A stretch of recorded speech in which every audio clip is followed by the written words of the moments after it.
dan tidak ada sebab untuk mana-mana negara, kuasa kecil ke kuasa besar, untuk menyatakan hasrat untuk mengawal, kerana negara yang ada di sini semua mampu untuk mengawal. Oke, lanjut dua kabar yang cukup panas. Nah, jadi baru-baru ini PT PAL Indonesia ternyata kembali menyodorkan kapal perangnya ke Malaysia, bos. Tak main-main, bukan cuma kapal, tapi satu paket dengan transfer teknologi, pelatihan SDM, dan lain-lain, bos. Nah, namun ternyata PT PAL pun tak sendirian. Ada saingan lain yang juga menawarkan kapal sejenis ke Malaysia. Siapakah itu? Dan kalau menurut Mimin nih, apakah alasannya Malaysia harus pilih PT PAL? Setelah ini kita kupas, bos. Kemudian kabar kedua datang dari Selat Malaka, di mana Malaysia baru-baru ini kembali dengan tegas menyatakan penolakannya terhadap intervensi asing, bos, yang rumornya ingin ikut mengamankan Selat Malaka. Siapa lagi kalau bukan Sang Raja Bumi Amerika. Nah, lantas bagaimanakah pernyataan penolakannya? Siapa yang menyatakan? Penasaran beritanya? Cus, Markipas. Mari kita kupas berita lengkapnya satu per satu, bosku.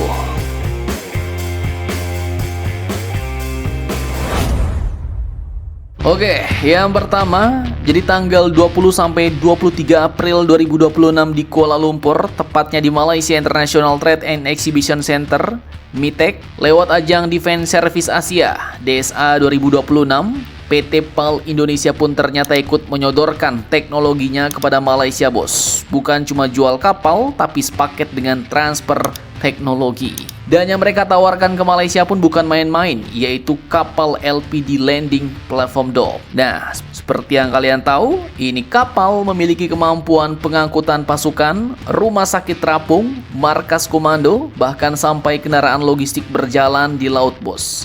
Satu kapal punya banyak fungsi, dan menariknya, dalam rilisnya, PT PAL pun sudah paham betul pain point Malaysia. Negara ini punya masalah klasik, yaitu wilayah yang terpisah antara Semenanjung dan Sabah Sarawak di Kalimantan. Artinya ya, logistik militer mereka harus menyeberangi Laut Natuna, Laut Cina Selatan, bos, yang bukan cuma luas, tapi juga makin panas secara geopolitik. Dan disinilah PT PAL masuk. Bahkan bukan cuma jual kapal, tapi menawarkan paket lengkap nih, bos.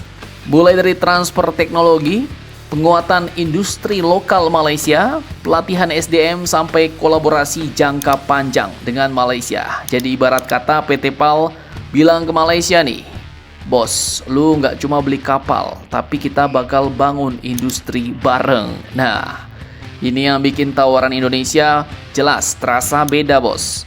Karena biasanya negara besar datang cuma jual barang jadi, habis itu ya udah, bye, ya kan?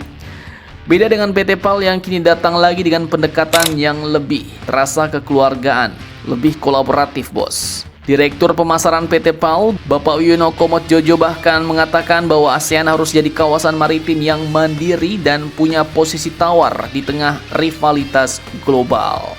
Nah, tapi di balik penawaran yang terlihat solid ini, ada satu pertanyaan yang muncul, apakah Malaysia akan memilih tetangga dekatnya yang sering disebut serumpun, atau justru tergoda oleh pemain lain yang sebenarnya juga menawarkan jenis kapal yang sama?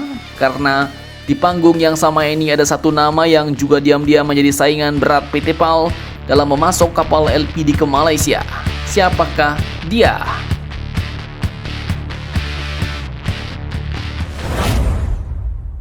Nah, oke, jadi di lokasi yang sama DSA 2026 Kuala Lumpur, muncul satu pemain yang nggak bisa dianggap remeh juga nih, bos. STM, perusahaan pertahanan Turki. Mereka pun juga ikut menyodorkan kapal yang sama, bos. MRSS Multi Role Support Ship.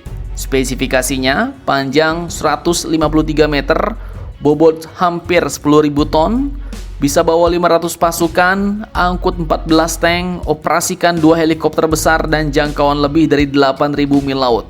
Fungsinya ya samalah dengan LPD yang disodorkan PT PAL, bos. Menangnya Turki kali ini ya, mereka sudah punya rekam jejak di Malaysia, di mana sebelumnya Turki yang menang proyek kapal LMS Batch kedua. Artinya Malaysia sudah pernah coba barangnya Turki, bos. Nah, sekarang pertanyaannya, kalau Mimin ada di pihak Malaysia, Mimin pilih yang mana nih? PT PAL atau STM, ya kan? Dan jawaban jujur Mimin ya jelas PT PAL, bos. Alasannya banyak. Pertama yaitu kedekatan geografis dan operasional. Jadi kalau ada apa-apa mau servis ya tinggal tarik ke Surabaya, bos. Sehingga faktor biaya dan perawatan jelas bisa lebih murah dan ditekan. Lebih dekat artinya lebih mudah maintenance, logistik, bahkan upgrade.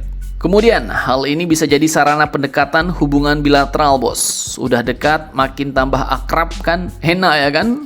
Dan ini ya jadinya bukan sekedar bisnis tapi kerja sama ASEAN. Ada faktor kepercayaan dan stabilitas kawasan. Bahkan berdasarkan apa yang ditawarkan PT PAL, kalau Malaysia pilih PT PAL, mereka bakal dapat kemampuan membangun baru atau maintenance kapal sendiri ke depannya, sehingga jelas dapat menciptakan lapangan kerja lokal. Malaysia naik kelas dari buyer jadi produser, dan artinya Malaysia bukan cuma beli kapal LPD ini, tapi satu paket investasi jangka panjang dengan PT PAL Indonesia. Mantap, mantap, jos.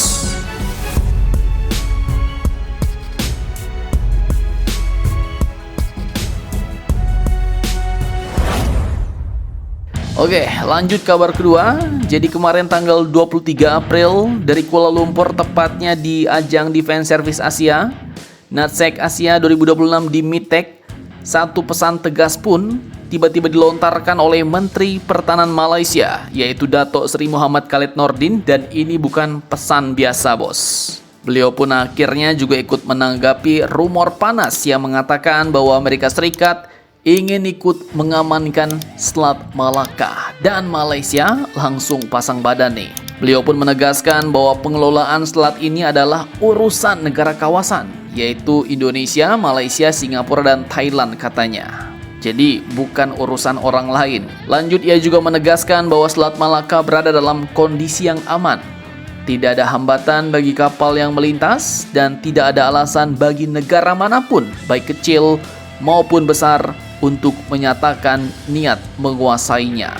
Nah, intinya beliau secara tegas mengatakan bahwa Selat Malaka itu aman, bos. Saat ini lancar-lancar baik, tidak ada gangguan. Dan yang paling penting, kami tidak butuh penjaga tambahan. Di mana hal ini ia ungkapkan menanggapi rumor yang mengatakan bahwa Amerika ingin ikut campur di Selat Malaka, bos. Sikap ini pun juga sejalan dengan prinsip ASEAN, di mana kawasan ini ingin mengelola keamanannya sendiri tanpa campur tangan kekuatan besar. Dan pesannya jelas, tapi halus. Terima kasih atas perhatian dunia, tapi kami tidak butuh babysitter.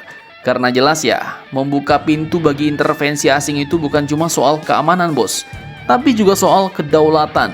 Dan di jalur sepenting Selat Malaka, urat nadi perdagangan global, sekali kontrol lepas, dampaknya bisa kocar-kacir kemana-mana. Jadi ini bukan sekedar penolakan, ini sinyal keras bahwa ASEAN masih memegang kendali, masih mampu menjaga wilayahnya sendiri. Mantap, mantap, jos.